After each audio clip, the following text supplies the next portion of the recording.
So let's go. As I'm German, we have to be precisely on time.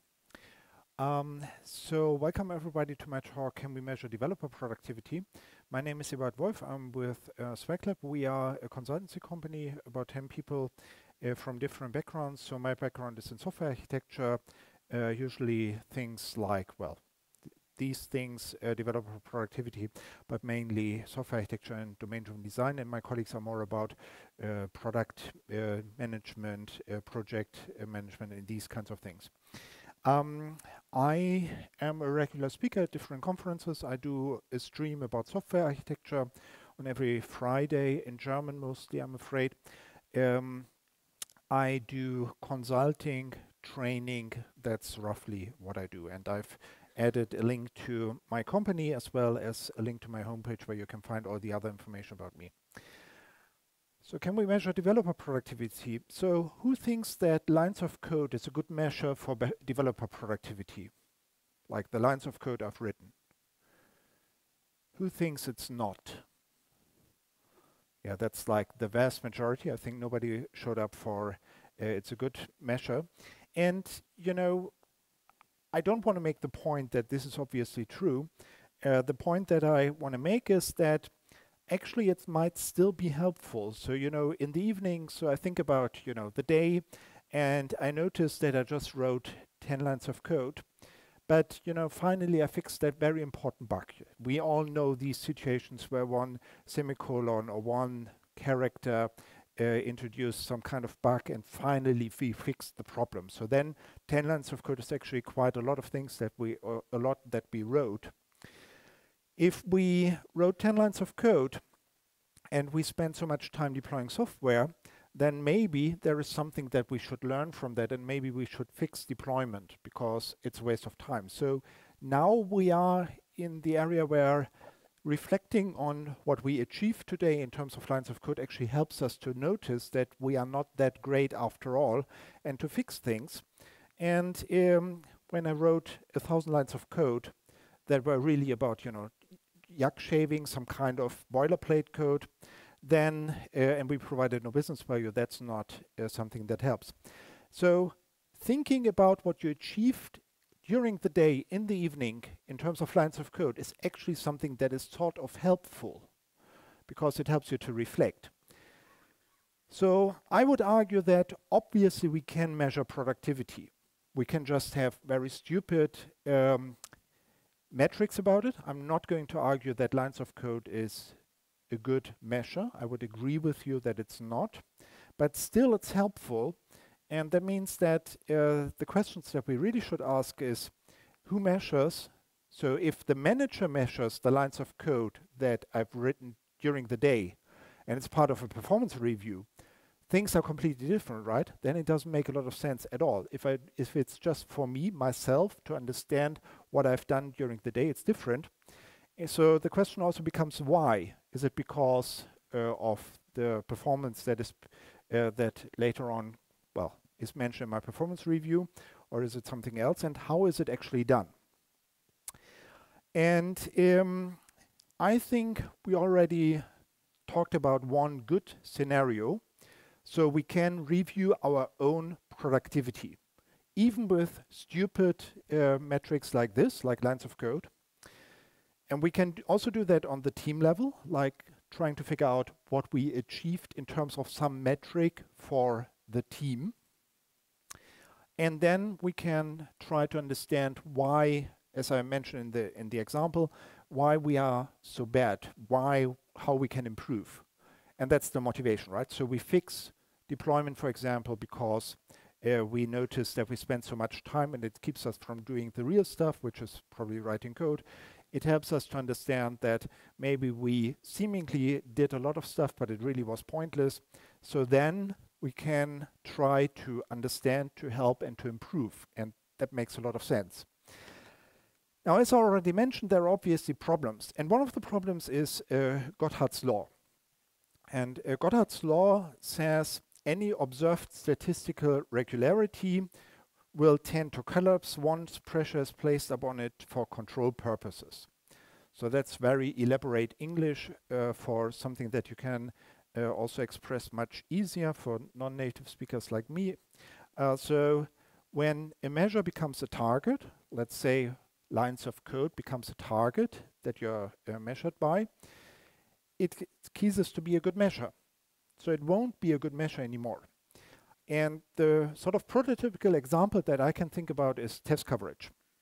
So test coverage is the amount of code that is executed during a test. And it's a good measure for the quality of a test, because if all the code is executed, we can potentially find bugs in all of the code that is there. If not all code is executed, obviously the test doesn't execute some of the code. So bugs in that part of the code it can't find, sort of by definition. So if the code coverage is higher, more code is executed during the test, and then tests can catch more errors. So obviously higher code coverage means that the test is better, at least in that regard. Now the problem is if we have some kind of test coverage goal. So we say, okay, we are going to aim for 80% of the code should be executed during a test. Doesn't matter, might also be 90, whatever. Some kind of fixed target for the test coverage that we're aiming at. Then chances are that the metrics will be manipulated. And what will eventually happen is that we focus on trivial parts of the code. We don't focus on the stuff where tests actually matter. We do it on the trivial parts of the code. We don't check the results, so we just execute the code, but we never check whether it did something that makes sense, whether the results are correct. And we might do things like, okay, we just execute the code, but we just make sure that no exception is thrown. So whether it is actually executing something that makes sense, we don't test that at all, and so on. And this is what sort of naturally happens once you make it a goal, because it's not about, well, let's try to be better, let's try to improve our whatever it is productivity, but it is now just about that specific goal, about that number. And then you will mindlessly try to reach that number, and then you have a problem. So there is also that saying that a good manager always hits their number, even if it means that the company goes bankrupt afterwards. And that's basically the same just for development in what we are working with. So what happens here is that the test coverage increases because we execute more tests during the more code during the test, but it won't really catch any more problems. So it is not a good metric of the quality of tests anymore, because the system is being gambled or gamed, and therefore the test coverage really doesn't mean anything.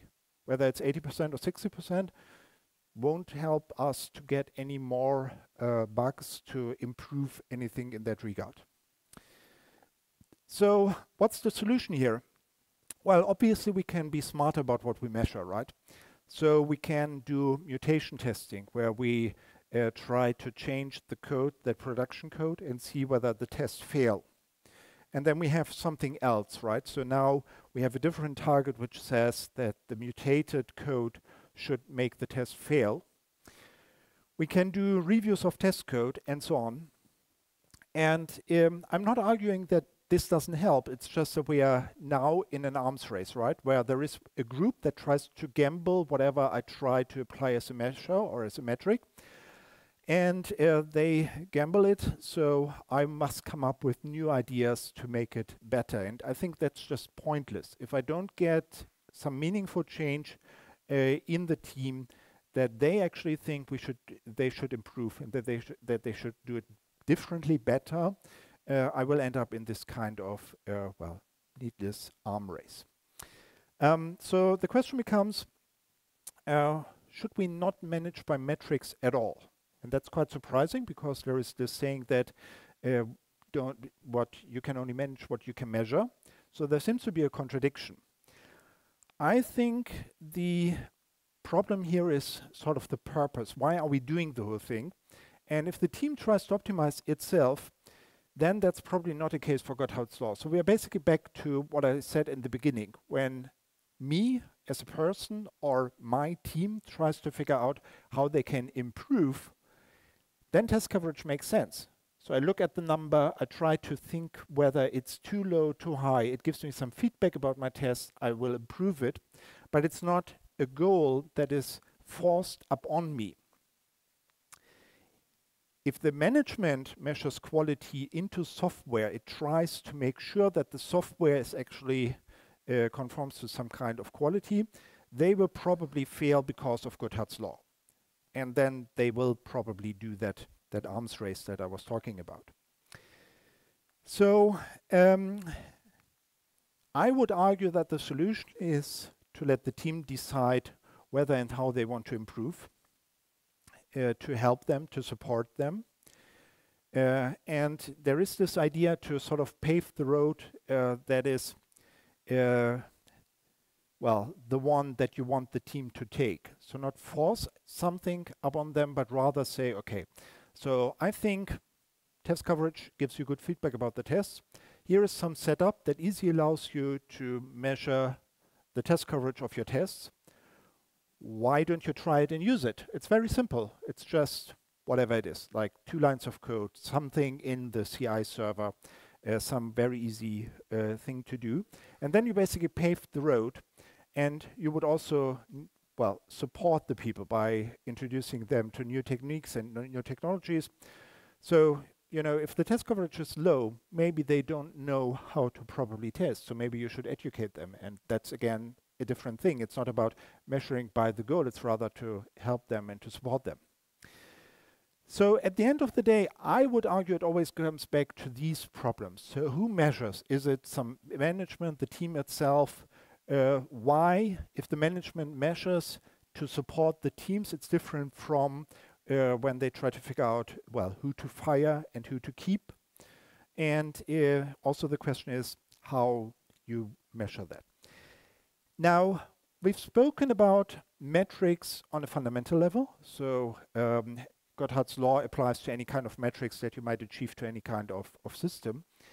And obviously we are in software development, so the question becomes whether there are any sensible metrics that you could use. And there are the DORA metrics, the 4 key metrics, and they are change lead time, deployment frequency.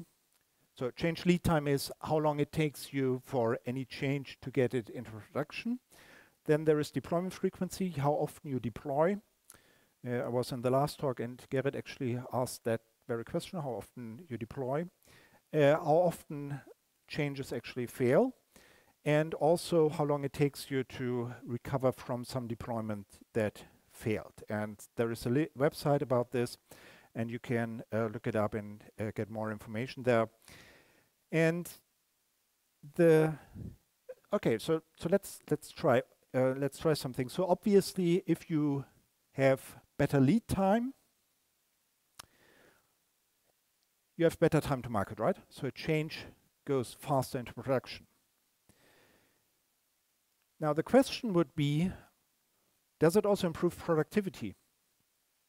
And I think you can have an argument about that, right? So there is, you would need to invest in some kind of setup, continuous delivery pipeline to make sure that changes actually go into production. You would need to have automated tests and so on and so on. So there is effort that you need to invest, and that's effort that you don't spend on writing features. And I would argue that the productivity that we are measured by is writing features. So if we invest in such a continuous delivery pipeline, who thinks that we will have more time writing features? Who thinks this is the case? It's about 5 people. Who thinks it's not the case? That's a few more. About the same number. Who is undecided? Okay. Who doesn't listen to what I say? 1 person. Okay, great. Seems to be a tough question, right? I would argue this question is actually very important, because if I can go to the manager and tell that person that I have a way to improve productivity, that is something that is valuable to them. And to me, this is quite important. Oh, I should ask another question. So who would like to work in a project where there is a continuous delivery pipeline in place and it all works? Who would rather work in a project where this is not the case? Anyone undecided? This is interesting, right? Because why do you want to work in an environment where productivity is actually lower, or you're not sure whether productivity is higher? I think that's interesting, right? But anyways, due to DORA, I learned something about continuous delivery, and I would argue that actually DORA and continuous delivery is a framework for optimization. So I have some kind of idea, and I bring it into production, right? So PO comes through the door, says, this is what we need to do. Team says, okay, we are going to build some code. And finally, eventually, it goes into production. And now we apply some pressure to that continuous delivery pipeline. And you actually said that you like that, to be pressured to deploy more often. So that's great. And what now happens is that the bottleneck becomes obvious, right? Maybe testing is too slow.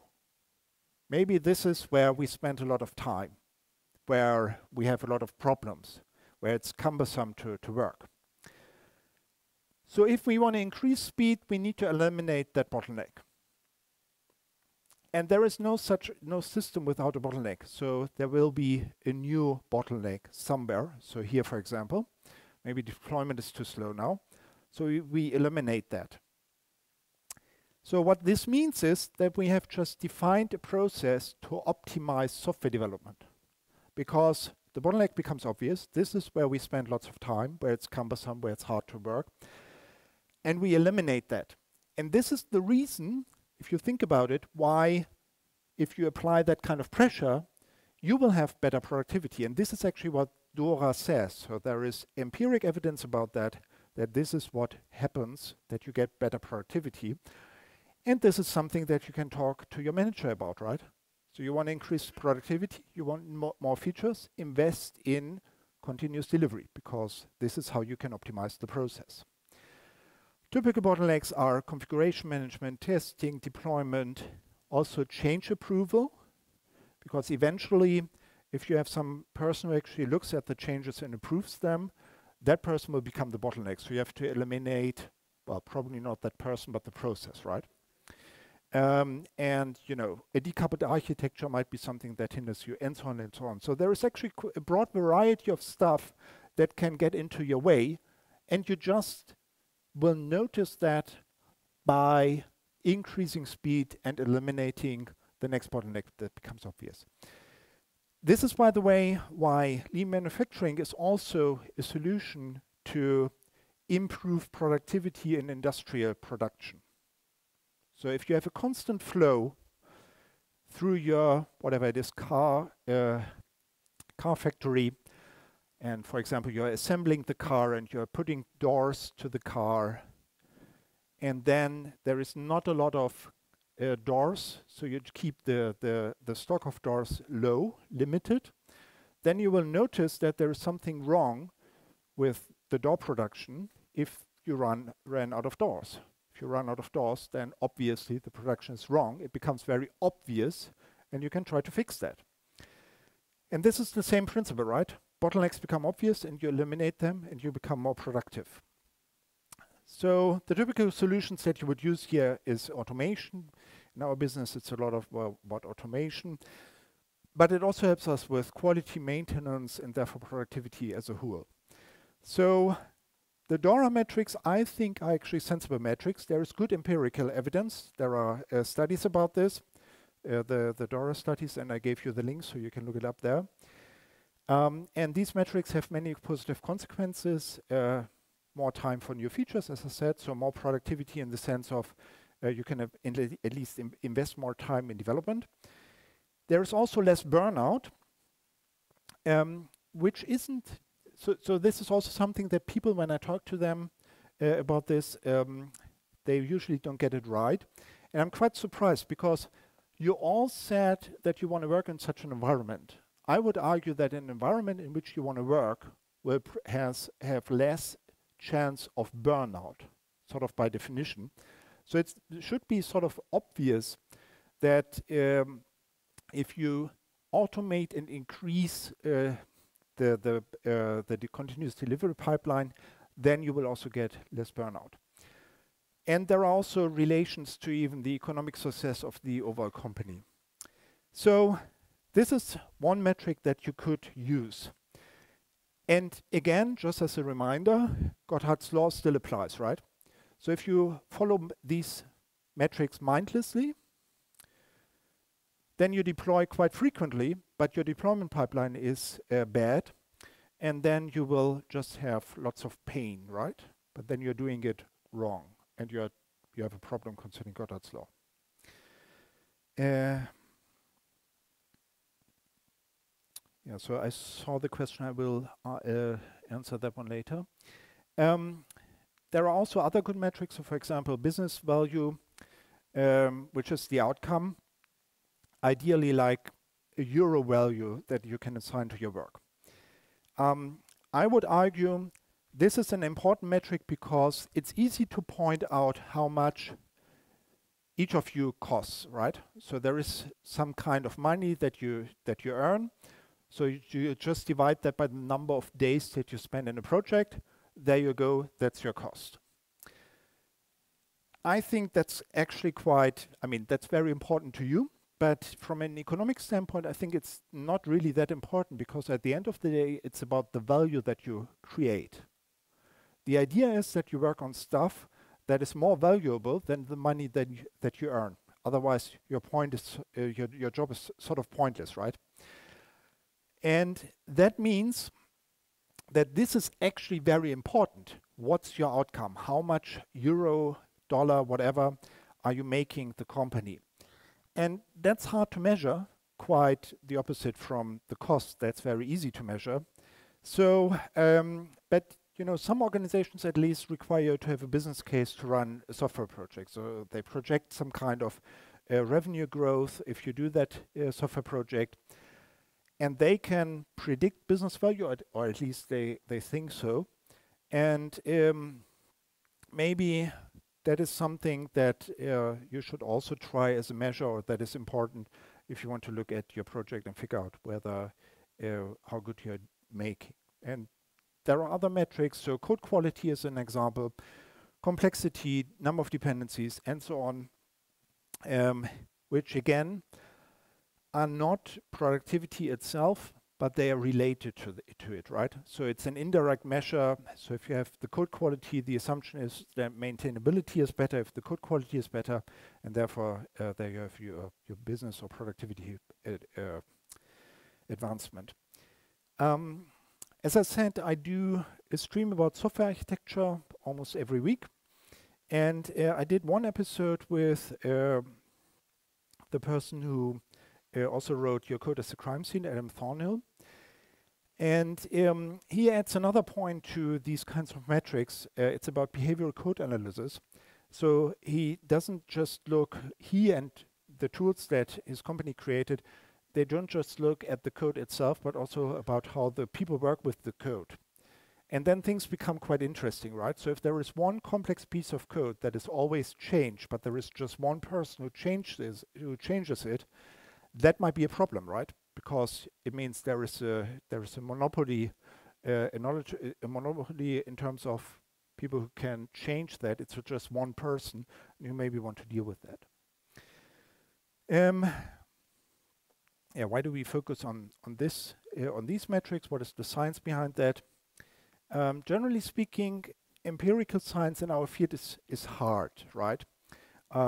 Because you would assume that you would need a laboratory, get some engineers in there, and set them to some specific experiments.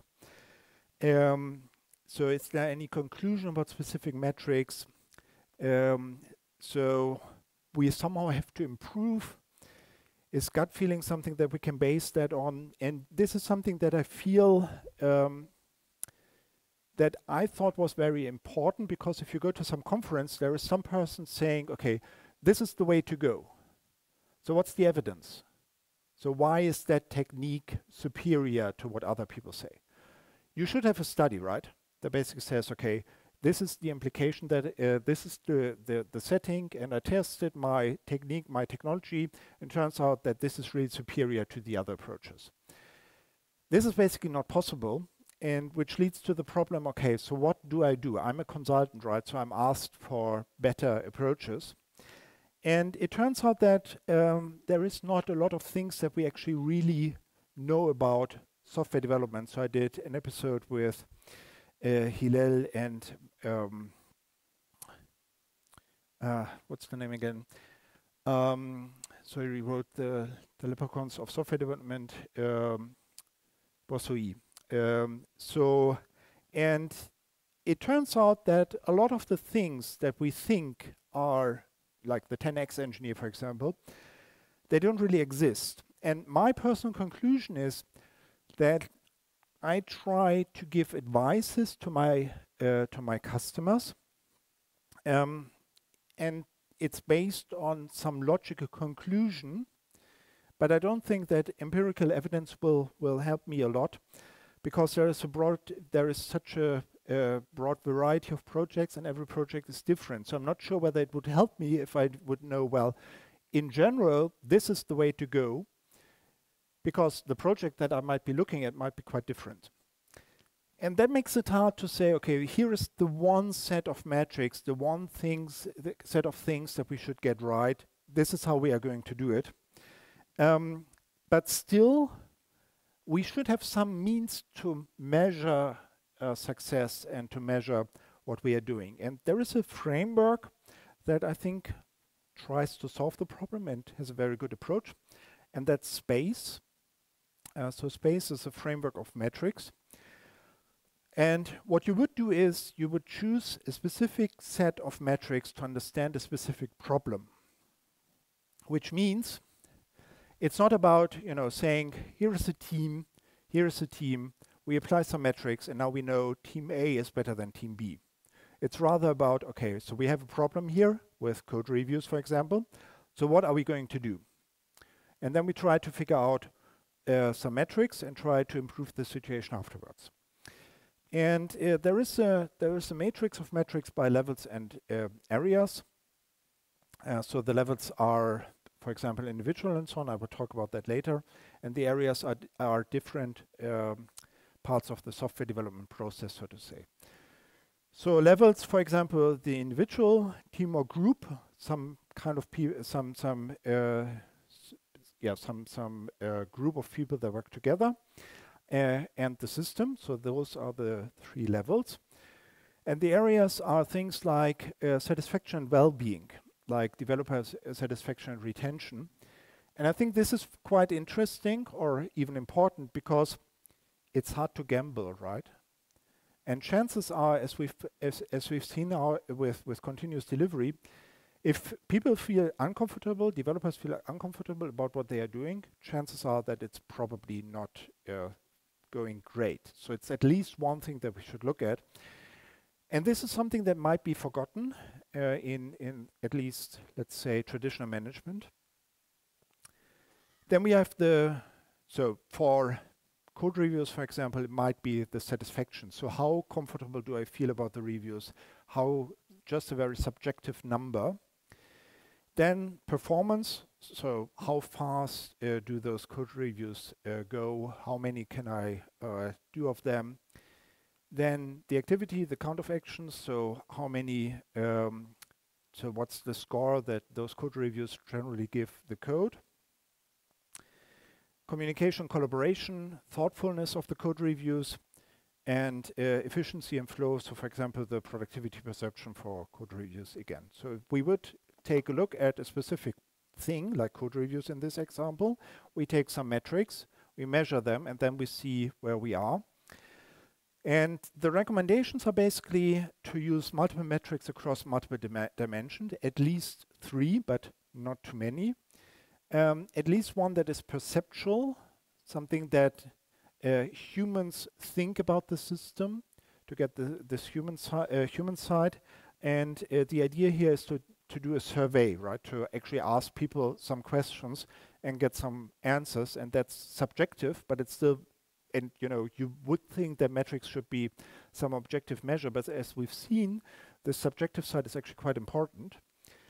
And what you measure there is, well, what you think is relevant, and it's hard to gamble the whole thing because there's also that subjective thing, and so on and so on. Which means that you would need to understand your goal to select the metrics, and it means that there is no one size to fits all, that fits all.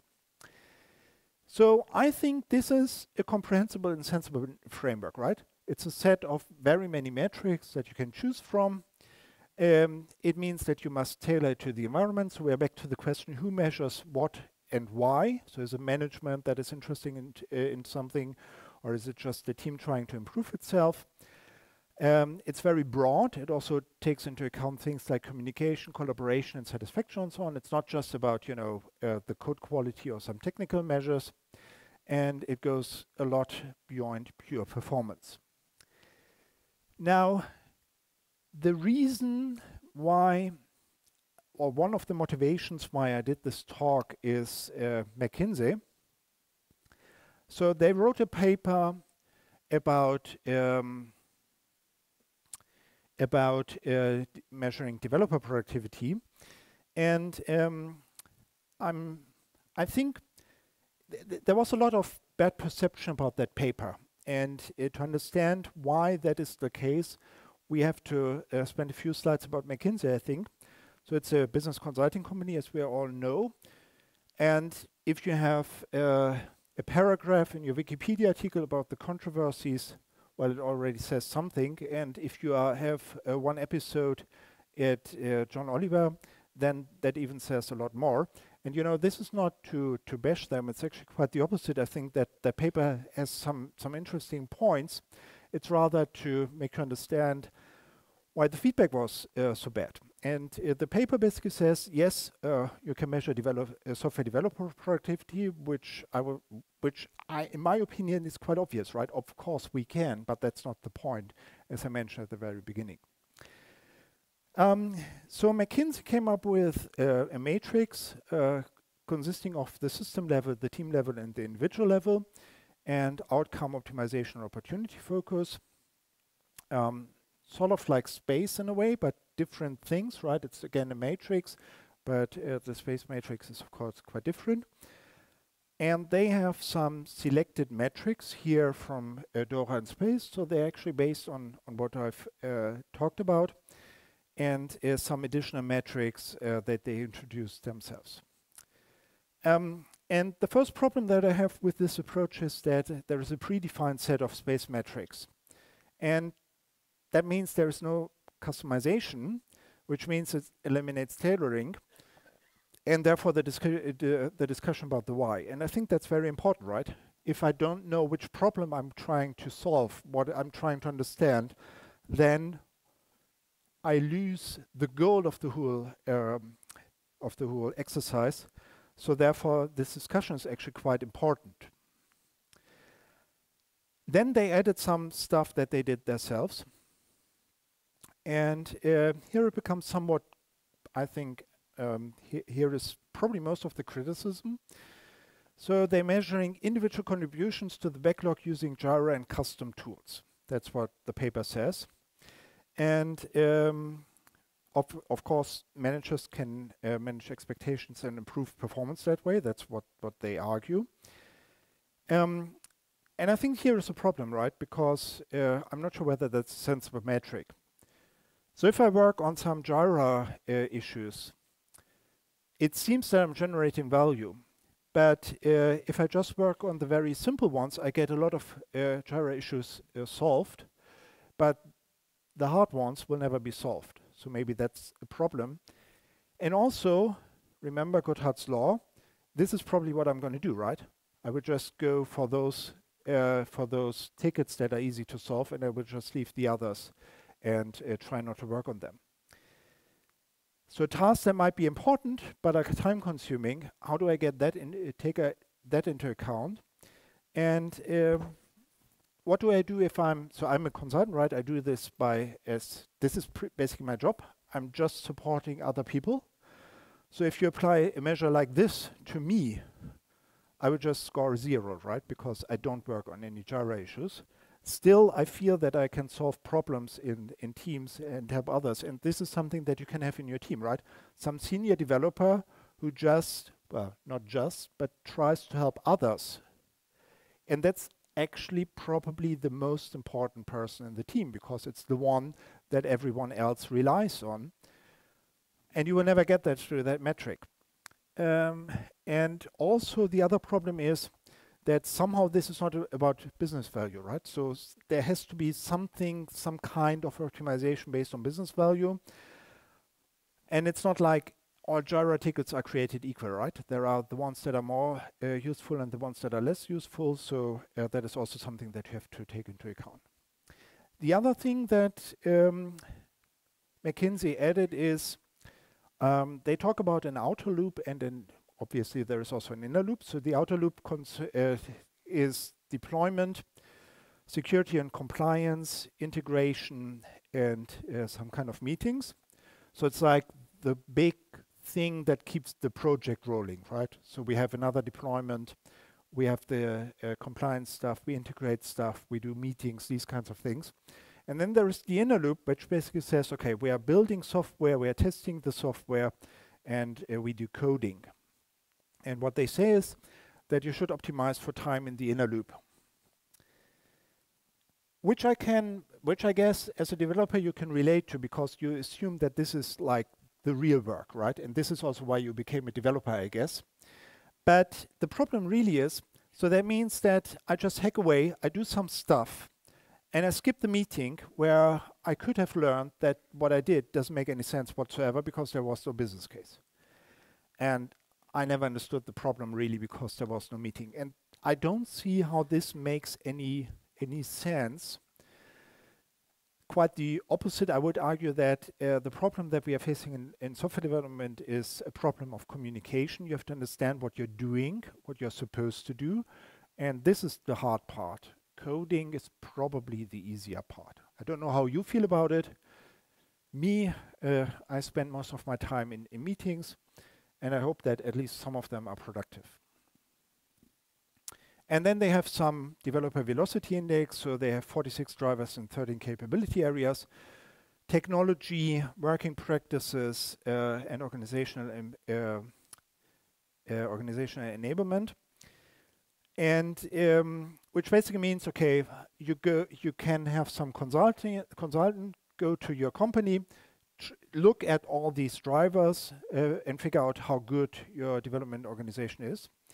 And I see how this is a great foundation for a consulting project. I'm in that business myself, but I'm not sure whether it helps. And I'm not sure why I would do any benchmarking on this by industry. Every project is different.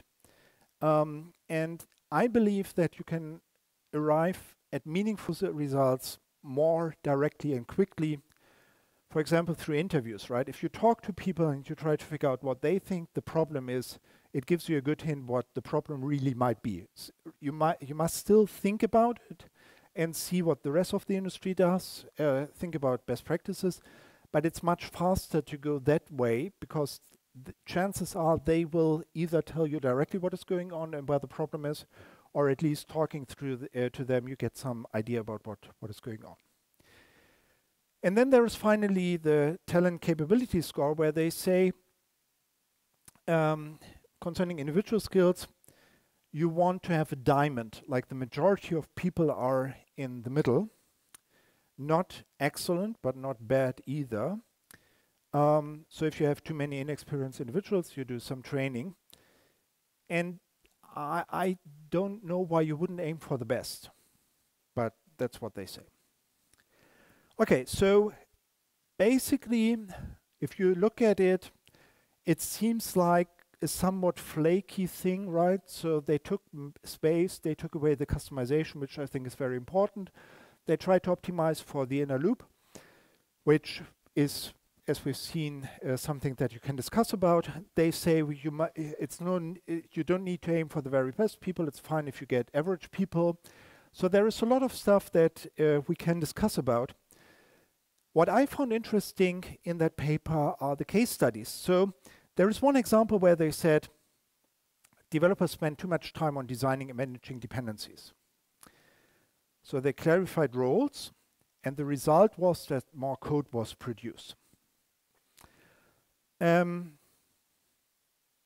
what's our takeaway from that? Managing dependencies is an annoying task, right? And we all know that. It's one of the major problems that we have in software development. But actually, spending time on design might be a good idea. But if you look at it in total, what they said is they want to clarify the roles, and that helped, they say. Seems sensible to me. It's just that I don't see why you would need all these kinds of metrics and so on. I would argue if you had spoken to the people and tried to figure out what, in their opinion, the problem is, they will probably not tell you that the roles are not clarified, but you will notice. You will notice how there are problems and how they say, okay, we are not sure why they do that, and it's not clear how we make that decision.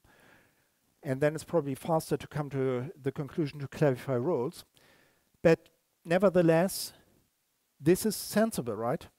And the result is good, and I don't see how this would be a problem. Second example is new employees don't achieve as much. So they argued for better onboarding and mentoring, which is, again, I think, a good idea. And again, I think what they did makes a lot of sense. It's just that if you have people who actually mentor other people, they will get bad metrics themselves because they don't do so much in terms of code. They just improve other people. And therefore, I would argue that the metrics they came up with are even a problem in that regard.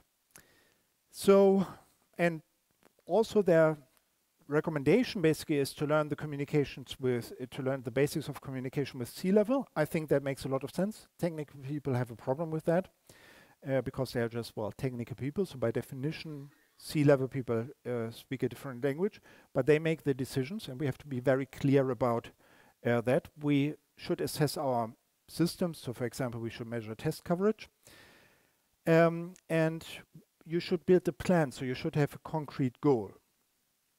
That all makes a lot of sense, and they even say that remembering to measure productivity is contextual, so they actually agree that you should have something that is specific to some environment. So my conclusion is space should not be customized. The new metrics are questionable, and it's probably better to go with interviews, which is something that we do with our clients. However, the examples and the general recommendations to me make sense. And in particular, this is not something where you aim at firing people. It's really that they are supporting people who are actually doing the real work. So I would argue that this is not that bad after all, and the many criticisms might be a little bit too much in my opinion. So in my conclusion, first thing is beware of Gotthard's law. So if you measure something, it's not a good topic anymore. Use the metrics to support the teams. Then you get different results, and this is again to why do you measure and how. So you should create your own custom metrics, and space might be a good starting point. I did an episode about this whole thing in German, I'm afraid, so you can also listen to that one if you want to listen to the recording. There is also a sketch note about that if you just want to look at that. If you feel like you still want to talk to me about this thing, and if you still have questions, feel free to schedule a coffee with me. There are also business cards that contain that link, so you can schedule that.